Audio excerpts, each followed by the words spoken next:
میں اکثر ایک واقعہ سناتا ہوں, وہ بیچارہ عاشق کا فون آیا تو اس نے کہا مفتی صاحب آپ نے میرا راز فاش کر دیا. میں نے راز فاش نہیں کیا بھائی, کسی کو کیا پتا میں کس کا واقعہ سنا رہا ہوں, میں نام تھوڑی بتا رہا ہوں. مجھے عاشق کا واقعہ نا, اس نے کہا مصعب یار آپ نے میرے بارے میں سب کو بتا دیا. بھائی جان آپ کے بارے میں کس کو کیا پتا, میں کسی کا راز فاش نہیں کرتا. مجھے یہ لگا کہ بیان میں کھڑا ہو کر نہ بولے مصعب آپ نے میرا راز فاش کر دیا. وہ ایسے 3 آدمی نماز پڑھ رہے تھے نا, 3 آدمی نماز پڑھ رہے تھے, تو ایک کو نماز میں کچھ بات کی اس نے.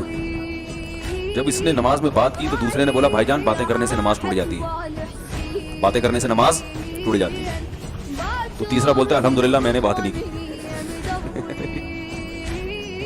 تو تینوں کی ٹوٹ گئی نا. تیسرا کہتا ہے اللہ کا شکر ہے میں خاموشی کھڑا ہوں. تو تینوں کی ٹوٹ گئی نا. تو ایسے ہی بعض لوگ, ہم تو راز فاش نہیں کر رہے ہوتے, وہ خود اپنا راز فاش کر دیتے ہیں. تو ایک عاشق کا فون آیا, کہنے لگا اب پورے بیان سے نا دیکھنا یہ کلپ نکلے گا اور ہٹ بھی یہ والا کلپ ہوگا. پھر لوگوں کے کمنٹس ہوں گے مفتی صاحب کیا عاشق معشوق کی مثالیں دیتے رہتے ہیں. پورا بیان ایک طرف, یہ والا کلپ کے لاکھوں ویورز ہوں گے اس کے, دیکھنا. اور اس پہ جو لیبل لگے گا ایک سچے عاشق کا واقعہ, یہ لیبل لگے گا ایک سچے عاشق کا سچا واقعہ. تو سچے عاشق تو آج کل مارکیٹ میں ہول سیل کے حساب سے جو اپنے آپ کو سچا, وہ سارے اس پہ سرچ کریں گے یار دیکھیں کیا ہوا. سیم ہمارے ساتھ بھی یہ ہو رہا ہے کہ نہیں ہو رہا. تو وہ مجھے کہنے لگا کہ مجھے کسی لڑکی سے عشق ہو گیا ہے. فون آیا میرے پاس, عشق ہو گیا ہے تو میں کیا کروں, میں بڑا پریشان ہوں. میں نے کہا بھائی اگر ہو گیا ہے, کوئی اچھی ہے, اچھے گھرانے کی ہے, تو والدین سے بات کر لو, نکاح کر لو. لن تر للمتحابین مثل النکاح, حدیث میں آتا ہے 2 محبت کرنے والوں میں نکاح سے بہتر کوئی چیز نہیں ہے. تو ہم تو نہیں کہتے کہ اس کو ختم کرو, آپ شادی کر لو بھائی, نکاح کر لو بھائی, حرام حلال میں تبدیل ہو جائے گا. کہنے لگا کہ یار وہ مفتی صاحب مسئلہ یہ ہے کہ اس کے ابا نہیں مان رہے. میں نے کہا ابا کو, پھر مجھے نہیں فون کرو, ابا کو فون کرو. تو میں اس کا ابا نہیں ہوں, تو پھر ابا کو فون کرو, اس کو یہی اپنی فریاد اس کے ابا کے سامنے رکھو. کہہ رہے یار بہت ٹرائی کر لی, بہت کوشش کر لی, اس کے پیرنٹس ماننے کے لیے تیار نہیں. تو میں نے کہا بھائی دیکھو جتنے حربے تھے آپ استعمال کر کے دیکھو ابا اماں کو سمجھانے کے. کہہ رہے نہیں مان رہے. میں نے کہا پھر چھوڑو, لعنت بھیجو. ایک چیز مقدر میں نہیں ہے, غلط طریقے سے حاصل کرنے کی کوشش مت کرو. شریف لوگ شریفوں کی طرح ہی کرتے ہیں نا. تمیز کا یہی ہے کہ ابا اماں سے بات کی جائے. میں نے کہا میں دعا کر لوں گا آپ کے لیے, آپ نے مجھے کچھ سمجھ کے فون کیا تو میں بھی دعا کرتا ہوں اللہ اس کے لیے بہتر ہے تو مقدر فرما دے. ابا کو دل کو نرم کر دے. ابا کو چاہیے وہ جب خود کسی کے ابا سے انہوں نے اپنا سوچے نا, ابا سے میری بات, میں نے یہ بھی کہا کہ ابا سے بات کرا دو. میں ابا کو سمجھاؤں گا بھائی اگر بندے میں کوئی بڑی خرابی نہیں ہے تو یار بلا وجہ خام خام انکار نہ کرو. لیکن وہ بقول اس کے بھائی سارے حربے ناکام ہو گئے. تو میں نے کہا پھر وہاں سے دماغ ہٹاؤ. یہ جو عاشق لوگ کہتے ہیں نا ہم دماغ ہٹانا بھی چاہیں تو نہیں ہٹتا, جھوٹ بولتے ہیں. یہ جھوٹ بولتے ہیں, یہ ہٹانا چاہتے ہی نہیں ہے کمبخت. حقیقت بتا رہا ہوں آپ, دنیا میں بڑی سے بڑی محبت ختم ہو سکتی ہے اگر انسان چاہے. مر جاتے ہیں تو محبت ختم ہوتی ہے کہ نہیں ہوتی. دیکھو جب میاں مرتا ہے, جوان شوہر مر جائے کسی خاتون کا, بوڑھے کو تو وہ چاہتی ہیں کہ بعض دفعہ کہ بھائی اب اس کو نچوڑ تو لیا ہے ہم نے, پورا پینشن بھی لے گی اب تو, ہمیں پلاٹ بھی دے دیا اس نے, گھر بھی میرے نام کر دیا, بچے بھی بڑے کر دیے. بعض خواتین کیا کرتی ہیں جوانی میں میاں کو نچوڑنے کے بعد بڑھاپے میں بہت ستاتی ہیں. بھائی سب خواتین کی بات نہیں کر رہا میں, لیکن بعض خواتین ایسا کرتی ہیں, وہ بڑھاپے میں میاں کو, کیونکہ وہ کسی کام کا نہیں ہے نا کھانسنے کے علاوہ, تو بچوں کے ساتھ مل کے انتقام لیتی ہے اس سے. ایسا نہیں کرنا چاہیے, بہت بڑا جرم ہے. عورت غیرت مند ہوگی نا تو بڑھاپے میں بچوں کی طرفداری کے بجائے اپنے شوہر کی طرفداری کرے گی. یہ بھی اچھے اخلاق کی علامت ہے. کہے گی بیٹا تمہیں جو میں نے اتنی محبت سے پالا ہے نا, اس شخص نے مجھے سہارا دیا, گھر دیا, اس نے مجھے چھاؤں دی, اس کی بیس پر آج تمہارے بازو میں قوت ہے. تو غیرت مند عورت کیا کرے گی, وہ بڑھاپے میں کس کا ساتھ دے گی, مرد کا ساتھ, شوہر کا ساتھ دے گی. بچوں کی سائڈ نہیں لے گی. وہ آج کل بچوں کی سائڈ لینا شروع کرتی ہیں, بچوں کے ساتھ مل کے اس کو ستاتی ہیں, کیونکہ بچوں سے مفاد ہے نا. اور غیرت مند آدمی بھی ایسے موقع پر بچوں کی سائڈ نہیں لے گا. وہ کس کی سائڈ لے گا, بیوی کی. کہے گا بھائی پہلے یہ رفیق ہے, پہلے یہ بیٹا میری زندگی میں آئی ہے, تم بعد میں آئے ہو, یہ نا پہلے یہ ہے بعد میں تم ہو. تو وہی غیرت ویرت شارٹ چل رہی ہے. کیا کرے یار اب آدمی کیا رونا روئے بیٹھ کے.